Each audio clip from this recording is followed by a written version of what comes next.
Uttar Pradesh PCS prelim CSAT 2016 का आज हम प्रश्न पत्र देखेंगे। और जो हम देख रहे हैं अंतर्वैयक्तिक एवं संचार कौशल, उसी के हम प्रश्न देख रहे हैं। पिछले हम 4 क्लास देख चुके हैं, आज हमारी 5वीं क्लास है अंतर्वैयक्तिक संचार एवं कौशल की। तो आइए हम स्टार्ट करते हैं, शुरू करते हैं।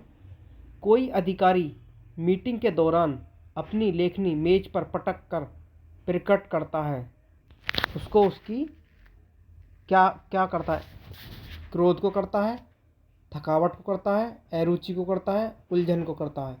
बस अगर कोई इस तरीके से पटकता है, हाथ मारता है या कुछ ही मारता है, तो सीधी सी बात है, उसके क्रोध की बात है। ये क्रोध का मामला है भाई, गुस्सा हो गया है।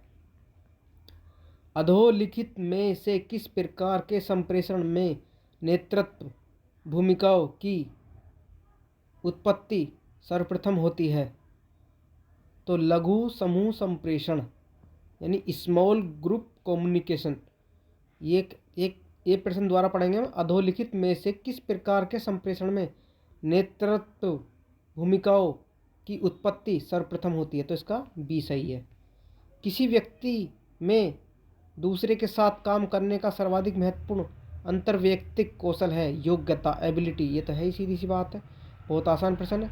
अपने सहकर्मियों के साथ वार्तालाप के दौरान साधारणतया आप सही समय पर मुस्कुराते हैं। हाँ, गंभीर रहते हैं। गंभीर भी नहीं रहना चाहिए सहकर्मियों के साथ। गंभीर रहेंगे तो उल्टे सीधे नाम निकाल देंगे तुम्हारे। मुस्कुराते रहेंगे तो पागल समझेंगे। अपने विचारों के समर्थन में मुस्कुराते हैं। जल्दी जल्दी भी नहीं मुस्कुराना है, बस सही समय पे मुस्कुराना है, ताकि उन्हें लगे कि हाँ, मतलब सहमति में सर हिलाना, ये सब। और हल्की सी मंद मंद मुस्कान होती है बस। अगला 5वां प्रश्न देखते हैं। संचार का वह साधन जो बहुत सारे आदताओं को एक स्रोत से एक सूचना प्रसारित करता है कहलाता है? तो ये होता है जन संप्रेषण। यानी संचार का वह साधन जो बहुत सारे लोगों को एक साथ एक सूचना संप्रेषित होती है, उसे हम बोलते हैं जन संप्रेषण। कक्षा में संप्रेषण संज्ञानात्मक, ये साइकोलॉजी का क्वेश्चन है वैसे, सामान्य समझाया था संज्ञानात्मक। एक वर्तुल संप्रेषण में, ये तो इन्होंने गलत माना है और कूटभंजक हो जाता है। आयोग ने इसे अवरोधक माना है। एक वर्तुल देखो, इसको जो सर्कुलर होता है, एक इसकी हम में संकुटक, कूटभंजक, ये तो बड़ा एनकोडर। देखो, इसको आप इंग्लिश में पढ़ोगे तो ये हिंदी बड़ी खतरनाक वाली है, पूरी वैदिक काल वाली हिंदी है। तो आप इसे इंग्लिश में पढ़ोगे तो जैसे in circular communication the encoder becomes the decoder, वहन ही जो हमारे कम्युनिकेशन के 6 चरण होते हैं, उसके आधार पर ये प्रश्न है। तो इसकी व्याख्या देखो। एक वर्तुल संप्रेषण में संकुटक कूटभंजक हो जाता है जहाँ प्रतिपुष्टि फीडबैक, क्योंकि ये तो भाई बड़ी खतरनाक हिंदी है, इसका डी ऑप्शन सही है। टेलीफोन द्वारा संप्रेषण उदाहरण है यांत्रिक संप्रेषण का है। जैसे हम पढ़ते हैं ना विज्ञान में, उस विज्ञान में पढ़ते हैं बहुत सी ऊर्जाओं के बारे में, तो ये वही है। और अगला, हाँ, अब हम आते हैं मौखिक संप्रेषण में सबसे अधिक महत्वपूर्ण क्या होता है? आप इसे, इस मौखिक संप्रेषण में सबसे अधिक महत्वपूर्ण होता है कि आप इसे कैसे कहते हैं। सही बात है। मौखिक संप्रेषण में सबसे महत्वपूर्ण बाधा खराब श्रवण। बहुत बार क्वेश्चन आया है, खराब श्रवण है ही बाधा। मौखिक संप्रेषण में प्रभावशील वक्ता की योग्यता निर्भर करती है सरल भाषा के प्रयोग की। अपने सहयोगियों व अधीनस्थों के बीच संवाद स्थापित करने का सर्वोत्तम विकल्प है अनौपचारिक अंतःसंचार। निर्णय क्षमता। आप एक वरिष्ठ अधिकारी आपको पसंद नहीं करता।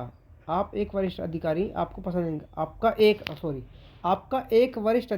पसंद नहीं करता। इससे आपका कार्य प्रभावित होता है। आप इस स्थिति को कैसे संभालेंगे? उसे उत्तराधिकारी से शिकायत करेंगे, इससे तो और बात बिगड़ जाएगी। तुम्हें बिल्कुल तुम्हारा जीना हराम कर देगा भाई वो, अगर इस तरीके से शिकायत कर दोगे तो। निजी तौर पर एकांत में उससे बात करेंगे। निजी तौर पर क्या मतलब भाई, हमारी जब बात सार्वजनिक है उसकी अनदेखी करके अपने कार्य में ध्यान देकर। अगला ऑप्शन देखते हैं, नौकरी से त्यागपत्र।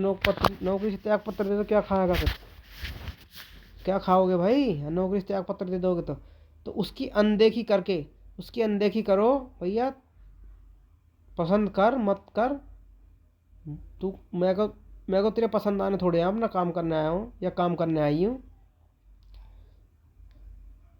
तो इसका हम करेंगे उसकी अनदेखी करके अपने कार्य पर ध्यान देना।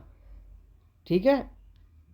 अगला, आपका अधीनस्थ छुट्टी चाहता है पर उसकी अनुपस्थिति में आपका कार्यालय का काम प्रभावित हो, क्योंकि वह उस काम में मुख्य व्यक्ति है।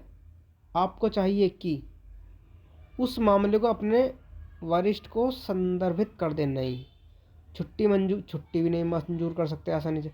दूसरे व्यक्ति को उसका काम कहें, क्या पता ऐसा काम हो कि कोई गोपनीय काम हो। अगला देखते हैं हम, डी, उसे छुट्टी मिले, छुट्टी के कारण के बारे में चर्चा करें और उसकी उपस्थिति की आवश्यकता के लिए उसे मनाने का प्रयास करें। ये कर सकते हैं हम, निर्णय क्षमता का ये है भाई, प्रयास करें कि देखो कैसी काम को मैनेज करो, क्योंकि ये जो है ना, छुट्टी मंजूर कर दें। अगर काम पेंडिंग पड़ा तो छुट्टी भी नहीं मंजूर कर सकते। अगला देखेंगे, निर्णय के बारे में निम्नलिखित में से कौन सही है। निर्णय लेने के बारे में, यह कार्रवाई को निर्धारित करने का काम है। सही बात है। इसका अर्थ है विभिन्न विकल्पों में एक विकल्प को चुनना, ये भी सही बात है। यह नीति निर्माण का पर्यायवाची है, ये तो गलत बात है। तीसरी, बिल्कुल। बस में चढ़ते समय कोई व्यक्ति अचानक आप पर चिल्लाने लगता है, आप वैसे ही चिल्लाएंगे तो उसमें हम में अंतर ही क्या रहेगा भाई। कंडक्टर से उसे शांत करने को कहेंगे, चिल्ला आप पर। कंडक्टर क्या मतलब, चिल्लाने का कारण जानकर मामले को शांत करेंगे। हाँ, पूछेंगे भाई क्या मामला है, कैसे उफन रहा है, मेरी क्या गलती है, कुछ ना कुछ तो कारण पूछेंगे ना, उसका कारण जानने की कोशिश करेंगे। उस पर क्रोध करेंगे और उसे शांत करेंगे। उस पर क्रोध करेंगे, क्रोध करके मानना, क्रोध करके शांत हो रहा हो, और ज़्यादा क्रोधित हो जाएगा, पता चला बस में ही चल रहा युद्ध। आप अपनी बीमार माताजी के लिए दवा लेने जा रहे हैं। कुछ दूर जाने के बाद किसी तेज जाते वाहन से कुचले गए बच्चे को आप देखते हैं। चालक भागने की कोशिश कर रहा है, आप क्या करेंगे।